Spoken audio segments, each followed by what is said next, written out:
شپه چې شوله اوده شوم، یو سړی راغی، تور شکل والا سړی، تک تور انسان دی. یو تابعی دی، ډیر عجیبه کیسه ده داغه، ربیعی رحمه الله. دی وی په مجلس کې ناست ما، ملګرو غیبت راواخیستو، زم پکې ناستو ما. بس اول چې غیبت شروع شو، زه استپاتېدلم، ما ویل چېره مؤمن غیبت شروع شو، د مؤمن عزت ته نقصان رسیږي. استپاتېدلم. لږ ساعت چې وشو، زه بېرته واپس رالم، ذهن کې مې دا وه چې دی به د غیبت نه توبه ایستلې وي او بل خبره به شروع کړي، بل گپ شپ به شروع کړي. چې کېناستو بېرته لږ ساعت خو خبره بدل وه، خو بیا خبره بېرته زړه، بېرته غیبت شروع شو. چې دویم ځل غیبت شروع شو، ما هم پکې دوه خبرې وکړې، د غیبت خبرې مې وکړې. چې کله مجلس ختم شو، سر ته ورسېدو، شپه چې شوله اوده شوم، یو سړی راغی، تور شکل والا سړی، تک تور انسان دی. داسې بد شکل انسان ما چرته په دنیا کې نه ولیدلی، ډیر بد شکل انسان دی. او د هغه سره غوښه ورسره ده. ما چې دې غوښې ته وکتل، بد بیم تیزي، خو چې ورته ومې کتل نو زه پوه شوم چې دا د خنزیر غوښه ده.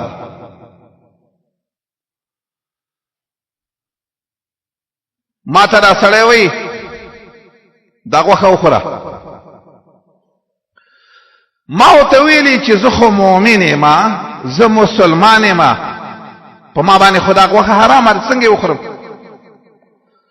ما ته هغه سړی وایي وخوره شابه. زه ورته دا خبره کومه چې هغه خو غټ وجود سړی او بد شکل و. ما ته ویل خوله دې وازګرې، خوله کې لاله په زور دا غوښه راکوله.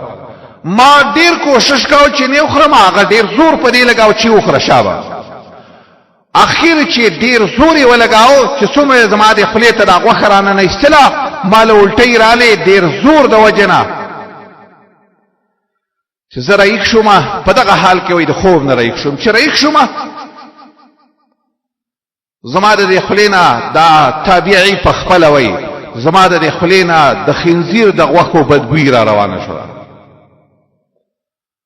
خدا یوازې د دغه ورځې خبره نه وه، ما خو دا خوله وینځله او دا خوله مې پاکه کړه، خو هغه وایي دېرش ورځې به چې ما کم طعام له ګوتې وروللې، ما به په هر طعام کې د خنزیر د غوښې بوی او د هغې بدبوی معلوموله چې په دې کې دا اثر پکې.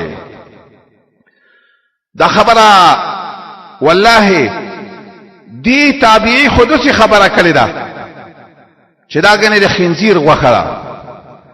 خو زما دې په الله قسمی، که زما او ستا مخې ته څوک د خنزیر غوښه کېږي او د مؤمن د ښکاره غوښه زما او ستا مخې ته کېږي، والله ما او تا به د خنزیر غوښه وخورو، خو د مؤمن غوښې له به د ظاهري غوښې له به یې ګوتې ورنوړو.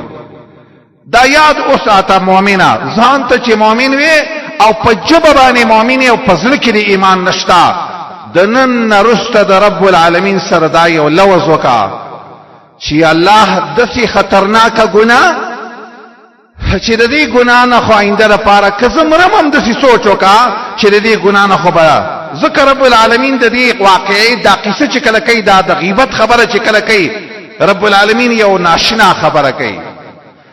ومن لم يتب فاولئک هم الظالمون.